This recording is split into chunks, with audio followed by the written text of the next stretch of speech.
Muy buenas noches, queridos amigos. Vamos a tener nuestra clase de siervo sufriente el día de hoy y particularmente me llamó mucho la atención el artículo de Joseph Blenkinsop, eh, La vida y muerte sacrificiales del siervo.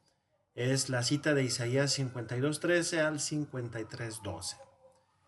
Bueno, este artículo es muy interesante porque, bueno, ahorita lo voy a explicar. Es relativamente reciente, de 2016, y algo que llama mucho la atención es precisamente, como ya lo anuncia el título, la manera como se va a visualizar al siervo del Señor en el contexto del capítulo 53. Es decir, no fuera de él, porque la tradición cristiana evidentemente que rápido lo identifica con Jesús, y ya identificándolo con Jesús, pues claro que tiene un sentido sacrificial. Sin embargo, vamos a ver el contexto si realmente en el texto mismo que estamos tomando nos habla de una muerte, vida y muerte sacrificial del siervo. Bueno, primero el abstracto, ¿qué se puede decir? La síntesis del contenido. Dice, el argumento presentado en este artículo es que el término Asham de 53:10 se refiere al rito sacrificial de la ofrenda de culpa, que esta referencia está apoyada por las indicaciones a través de Isaías, a lo largo de Isaías 53, y entonces el siervo, el sufrimiento y la muerte del siervo del Señor es entendida como sacrificial, por analogía con el ritual de culpa o reparación, de la ofrenda de culpa o de reparación en el libro de Levítico. Esa conclusión, muy contestada o muy respondida en la investigación contemporánea, es apoyada por una investigación de la recepción de este texto en el periodo anterior al cristianismo primitivo. Entonces, es todo este tiempo en el cual esta referencia pudiera hacernos pensar de un evento sacrificial, de un sentido expiatorio. La palabra entonces es Asham. Vamos a mirarla. Perdón, no está aquí, es aquí. Isaías 53:10.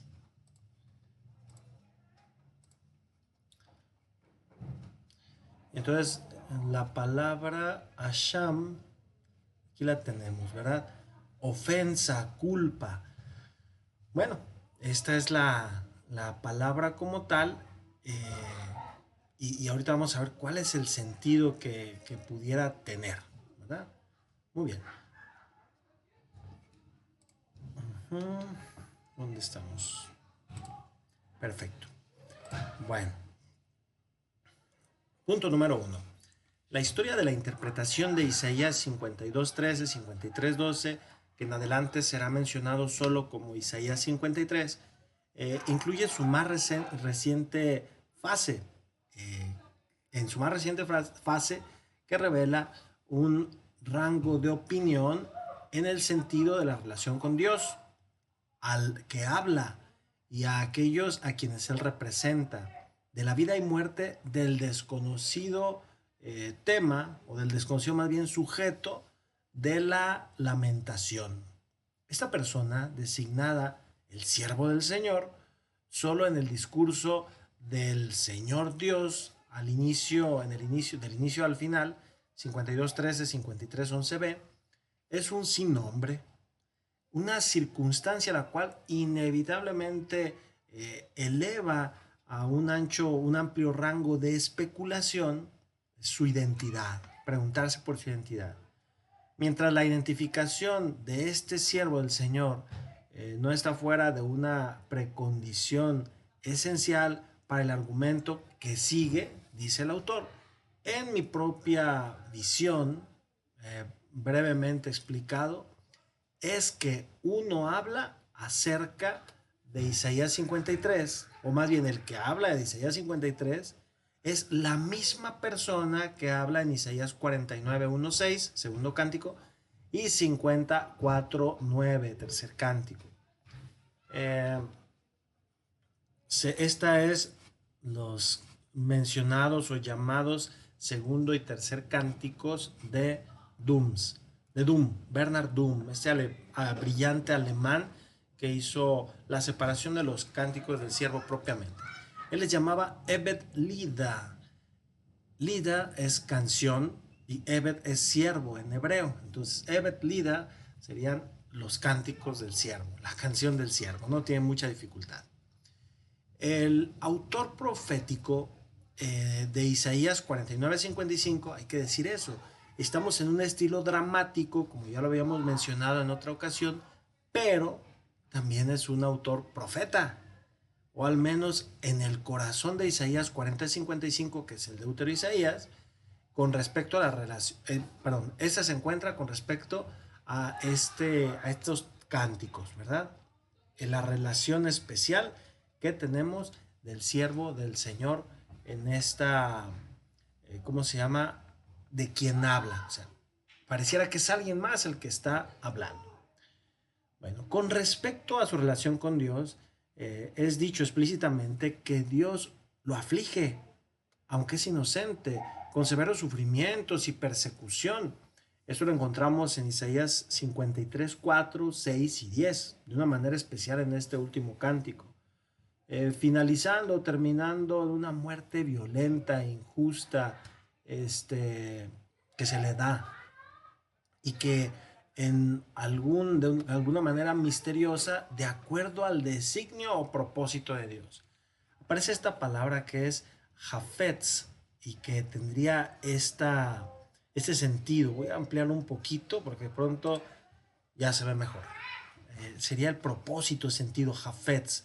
La encontramos en el versículo 53, en el versículo 10 del capítulo 53. Ay Dios, aquí está. 3:10 y está esta palabra, ¿verdad? Jafetz. Aquí es doblar. Pues sí, doblar, pero también pudiera ser ¿cómo se llama? Aquí traduce como triturar, doblar, expiar, triturar. Nuestro autor, ¿verdad? Sugiere que precisamente designio que propone Dios, la voluntad de Dios, estaría reflejada en esta palabra. Su muerte y y las aflicciones sufridas durante su vida sirven para borrar, para limpiar las culpas del pecado a causa de aquellos que en Israel son representados por el que habla. Esta víctima, es el siervo, va a ser el que sustituye, el que toma una función de vicario. Evidentemente vicario en el sentido de hacer las veces de los pecadores. Resistente como esto es a muchos que ya es dado por sentado desde el aspecto de las concepciones filosóficas y teológicas. Esto ha sido siempre el punto central. O sea, ¿por qué él es la víctima? ¿Por qué él toma este lugar? Y esto ha sido el punto central de muchos intentos en la interpretación del pasaje y de la fuente principal y ¿cómo se puede decir? De desacuerdos entre los mismos exégetas.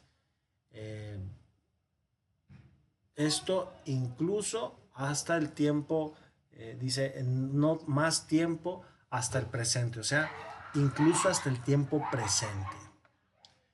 Uno de los más persistentes, de los muchos obstáculos para entender esta dificultad del texto remarcable y notoriamente, es el cuarto cántico llamado el cántico del siervo, ¿verdad?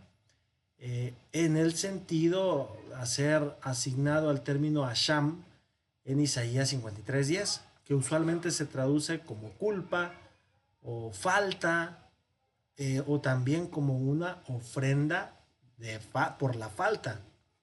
Aquí el autor cita esta palabra en alemán que es Schuldopfer o Opfer, que sería Schuld, culpa, igual que Guilt, y Opfer, obra para la culpa. O sea, no es que sea un pecado, ¿verdad? Sino más bien algo que se hace y que genera culpa, que genera una pena. Y vuelvo al punto, no es que sea pecado, pero muchas cosas, aún sin ser pecado, nos pueden dejar culpa. O también podría tener el sentido de una ofrenda de reparación. O sea, no solamente la culpa, sino la ofrenda que se hace para reparar aquello que se ha hecho mal, dependiendo del contexto. Lo siguiente remarca, pues, ¿verdad?, cuál será el centro del sentido del término en el contexto de Isaías 53:10 y la lamentación en su totalidad.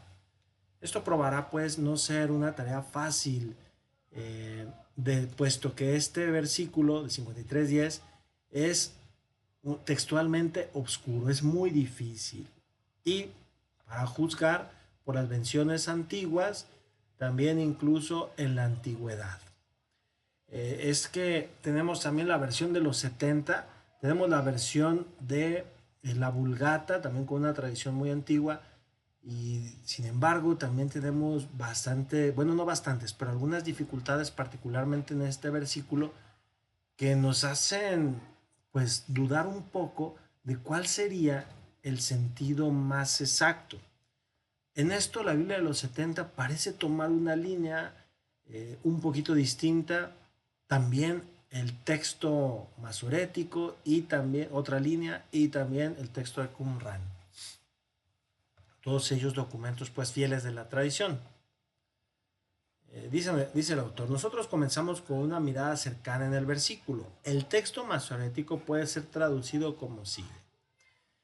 Bueno, vamos a leer lo que dice aquí el autor, o bueno, no, mejor vamos a leer cómo lo presenta aquí el autor, que es el padre Luis Alonso Shekel. Aquí está, bueno, aquí abajo pueden ver ustedes donde dice la Biblia del Peregrino, la hizo el padre Shekel. Y dice, el Señor quería triturarlo con el sufrimiento. Si entrega su vida como expiación, verá su descendencia, prolongará sus años y por su medio triunfará el plan de Dios. Esta traducción es una traducción no literal, ¿verdad? No literal, y ahorita vamos a ver entonces qué es lo que quiere decir aquí pues nuestro autor. Bueno, nuestro autor propone, el Señor propuso humillarlo. Luego, él le dio, enfermedad sobre él. Si su vida es colocada como ofrenda de culpa, o como ofrenda por la falta, él verá la posteridad. Él prolongará sus días a través de él. El propósito del Señor Dios, tendrá éxito. Entonces parecería que aquí el punto como tal no es el siervo, como sí lo dice esta otra cita. Dice, bueno, no la cita, aquí es, por su medio triunfará el plan de Dios. Entonces no es el siervo el que tendrá éxito, sino Dios, el plan de Dios.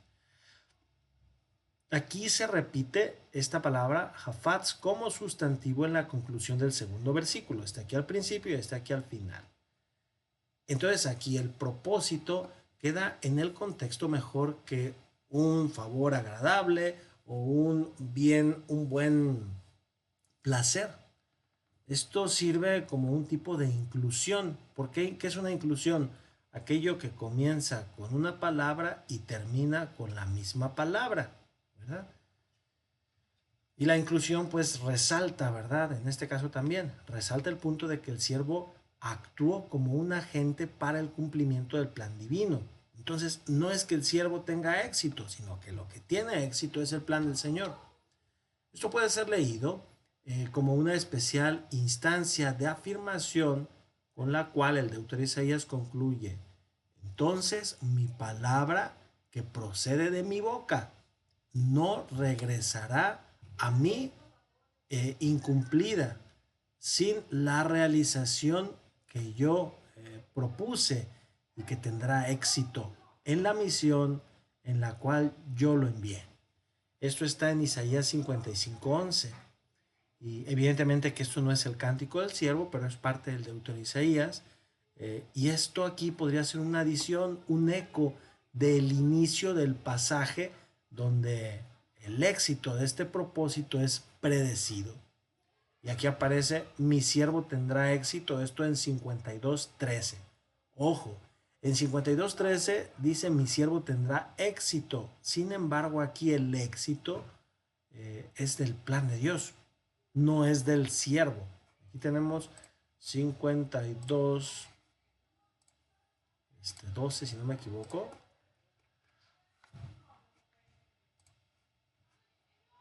Perdón. Mirad, mi siervo tendrá éxito, subirá y crecerá mucho. Gine Yaskil Abedi. Aquí está mi siervo y tener éxito. Prosperará. Pero si nos fijamos, no tiene el mismo verbo que sí lo usó en 53:10. Este verbo o esta raíz que es Jafetz. Y aquí aparece otra vez Jefetz como sustantivo, placer, deleite. Entonces, esto es lo que llama la atención. Y esto es lo que sería la inclusión, que esta palabra está aquí y también está aquí. Vamos continuando con nuestro texto. Dice el problema que no se puede, ¿cómo se dice?, seguir, sin embargo, es con la segunda mitad del versículo 10, por el cual, dice el autor, yo propongo la lectura.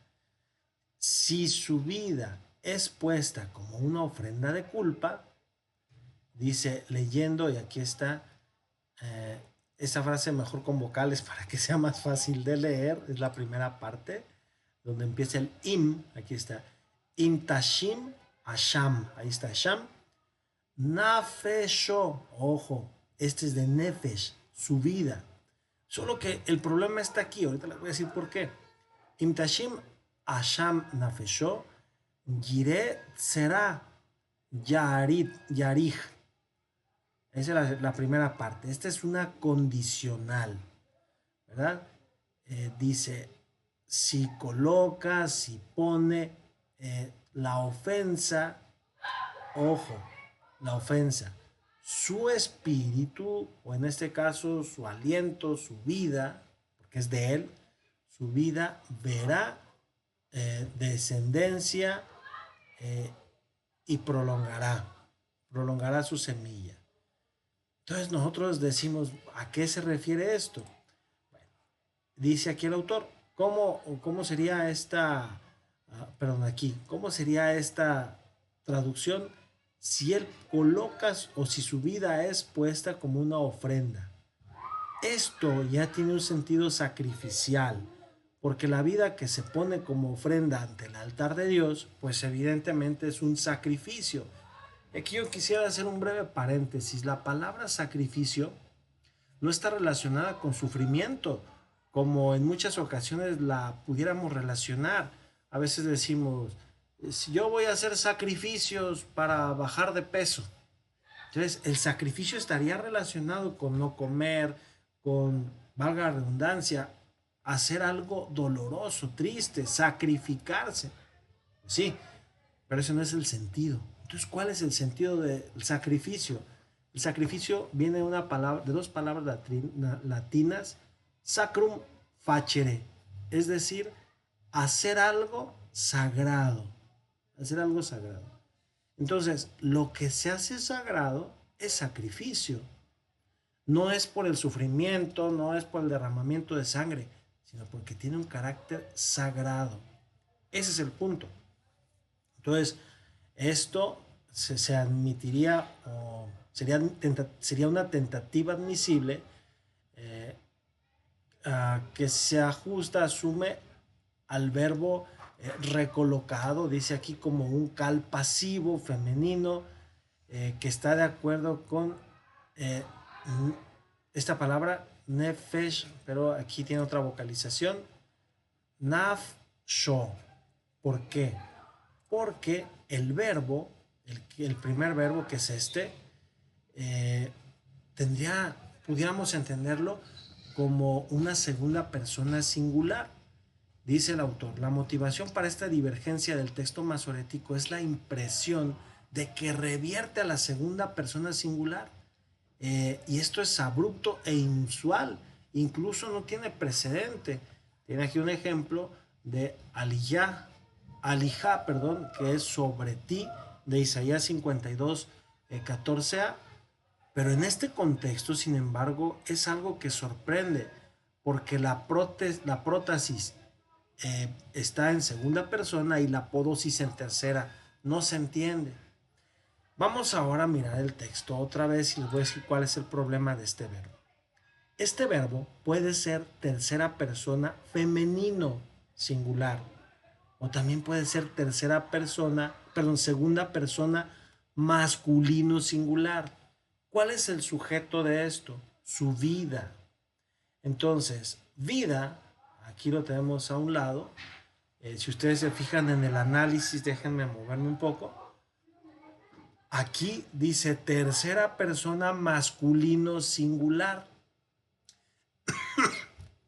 Entonces, si esto es masculino, entonces el verbo tiene que estar en masculino. Y esto es femenino. Entonces, ¿qué pasó aquí? Aquí dice el autor, aquí hay algo extraño. Entonces sería, si colocas, pudiera ser alguien más. Si, perdón, para la segunda persona masculino, si colocas tu culpa, su espíritu o su vida. Entonces, aquí ya la traducción pudiera variar y esto ya no queda bastante claro porque entonces esta otra parte que es la apódosis ya no se entiende porque está en tercera persona. Verá su simiente y se prolongará sus días. Entonces dice uno, esto de pronto no queda muy claro. ¿Cuál es el problema textual de esto? El problema textual es que, bueno, aquí lo que ya decíamos, la prótesis, que es la primera parte de la frase, si entrega su vida como una ofrenda de culpa, entonces, bueno, pues ya viene la apódosis. Pero la apódosis está en tercera persona. A pesar de este hecho, también esta lectura está apoyada por Qumran y también por los 70. Pero si a pesar de estos, ¿qué pudiéramos decir? No errores, sino extravíos, problemas, nosotros mantenemos el texto masorético en segunda persona, aquel al que se le está dirigiendo muy probablemente Dios, y al cual lleva la idea de que Dios asigna la vida del siervo como carácter de una ofrenda de culpa, pues va a ser diferente. Dice, va a ser diferente del siervo. Una dificultad, la cual no es imposible su significado para el verbo común sim, que es colocar, poner. En, en lo total o en el todo, uno quisiera pensar que la Vulgata de San Jerónimo traduce en tercera persona. Y sí, efectivamente, lo ayuda un poco porque dice, pero lo deja en una posibilidad, ¿verdad? Si él si posuerit pro peccato animam suam, eso está en acusativo, entonces si pusiera o hubiera puesto o habrá puesto, porque esto sería un futuro segundo, si habrá puesto su alma por el pecado, dice, si él colocó su vida para quitar el pecado, bueno, aquí no dice para quitar el pecado, nomás dice por el pecado, dice el autor, es la mejor opinión, pero no puede simplemente ser tomada o dada por sentado así tan fácilmente, aunque esto claramente representa el sentido de la lamentación en su totalidad. O sea, el lamento es que su vida es tomada por el pecado, por los pecados. Bueno, dejen colocar esto. La promesa que el siervo mirará la posteridad y prolongará sus días ha convencido a algunos intérpretes. A pesar de las alusiones anteriores al texto del destino del siervo, incluye su propio arranque, el ser arrancado de la tierra de los vivos, y la referencia a su tumba y sepulcro, que la muerte del siervo no está grabada, no está registrada como tal, que entonces él sobrevivió y estaba vivo en el momento de la lamentación que fue entonada o escrita. Muy bien. Pero la aseguración dada que él mirará a la posteridad, literalmente dice el autor, la semilla, que la miraría, la semilla, la posteridad miraría en el contexto del libro de Isaías como un todo, se refiere a los seguidores proféticos. Ojo, esta es la opinión de nuestro autor y es válida, es una posibilidad. Estos seguidores proféticos son precisamente los que continúan el libro de Isaías. Es que Isaías no es el autor de todo. Entonces los seguidores o escuelas serían los que habrían continuado incluso después de su muerte, habrían mantenido vivo su mensaje. El mismo punto está hecho en una posterior, en el contextualmente aislado, una prosa aislada, diciendo con una probable referencia a los siervos del Señor, cuyas características prominentes están en los últimos capítulos del libro. ¿Qué dice aquí adelante? Dice, y por mí, esta es mi alianza con ellos, declara el Señor, mi espíritu que descansa sobre ustedes y mis palabras que yo he puesto en sus bocas no serán quitadas de sus bocas, de su boca, de tu boca y de las bocas de tus descendientes. Y otra vez aparece la palabra será, ¿verdad? Semilla, o de aquellos de los descendientes de tus descendientes, declara el Señor, de este tiempo en adelante e incluso por más o siempre más. ¿Verdad? Esta es la traducción que nos propone este autor. Entonces dice, bueno, pues pudieran ser los descendientes del siervo, si por siervo tomamos a Isaías. Bueno, más aún, el, la expresión, la frase de que el siervo alargará sus días, puede también hacer referencia a los descendientes, pero en el sentido metafórico más que en el sentido biológico, como los discípulos activos después de la muerte del maestro sobre muchas generaciones. Entendido así, entonces, la frase de Isaías 53:10 sirve como un enlace que conecta al siervo del Señor, del deutero Isaías, o al menos, dice el autor, a Isaías 49:55, con los siervos del Señor del trito Isaías, quizá también con los discípulos. Y aquí está la palabra limudim, que serían los enseñados, ¿verdad? De Isaías 8:16, que sería del original Isaías. Eh, para tratar de ubicar este contexto hay que pensar primero que Isaías va a tener estos tres elementos, estos tres divisiones o subdivisiones. 1:39, el primer Isaías, 40:55, el segundo Isaías, y 56:66, el tercer Isaías. Entonces, estas tres partes de Isaías pudieran tener una evolución, o más bien la tienen, pero los discípulos de Isaías como tal pudieran estar como expectantes a una continuidad, y después ellos mismos sufrirían la suerte de Isaías en el sentido de sufrimiento, de dolor, de penurias, de persecuciones, así como el maestro. Entonces pudieran tener esa conexión. Esto es meramente una hipótesis que va armando nuestro autor, pero que consideramos válida. Muy bien. Ahora nosotros vamos a la clave de lectura, a la palabra clave de este versículo.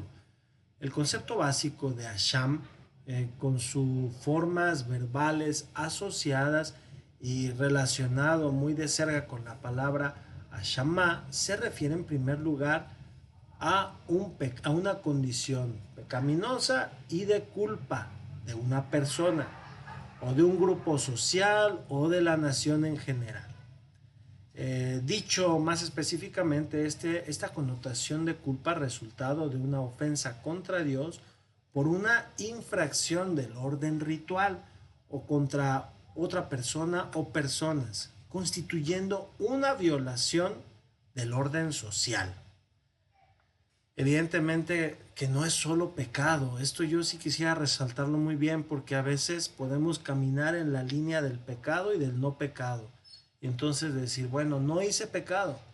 Pues sí, no hicimos pecado, pero quizá no hicimos el bien o facilitamos que se hiciera el pecado. Por ejemplo, la indiferencia como tal pudiera ser un pecado de omisión, aunque en otras ocasiones ni siquiera pecado sería porque el poco interés no nos llevaría siquiera a considerar la situación de alguien que se encuentra desfavorecido.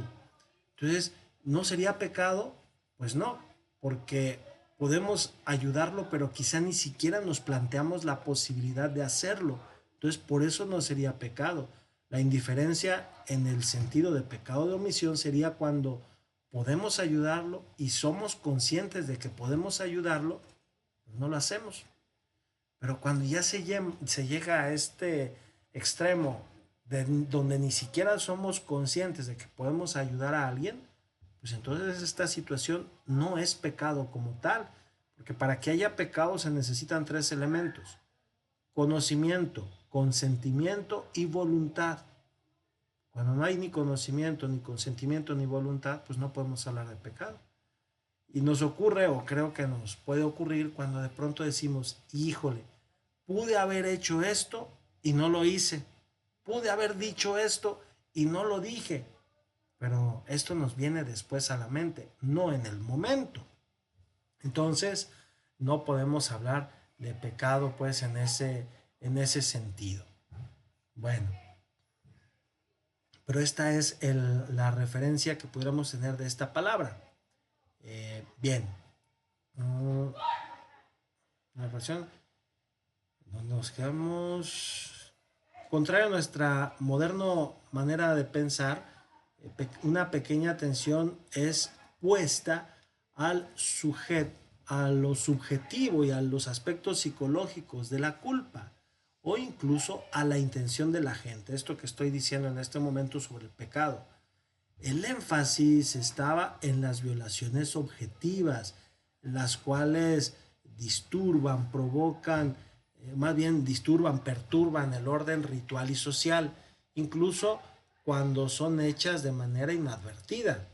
Estas llamadas para la rectificación y restauración del orden, ¿cómo se puede decir?, perturbado, sí por restitución hecha para o hacia la parte afectada, ¿verdad?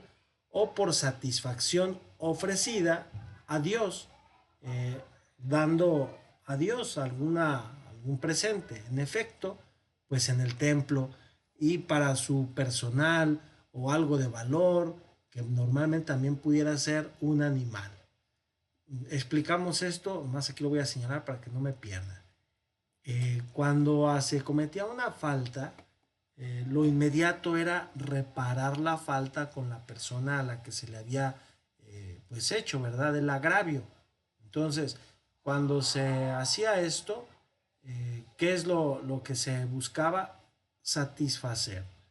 Pero si ya no se podía satisfacer de manera personal aquel agravio que se había cometido, pues entonces, ¿qué seguía?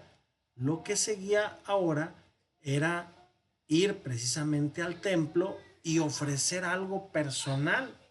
Es decir, algo que de alguna manera nos íbamos a desprender, se lo íbamos a ofrecer a Dios. Hay casos en los que la satisfacción del pecado, más bien la satisfacción de la falta, ya no se puede hacer a la persona. Vamos a suponer que llega una persona, toca a casa y pide algo de comer y dice, ayuda, por favor, tengo hambre. Y de pronto, pues lo ignoramos, no le hacemos caso y se va. Y después nuestra conciencia nos dice, híjole, no hice nada por él, no lo ayudé.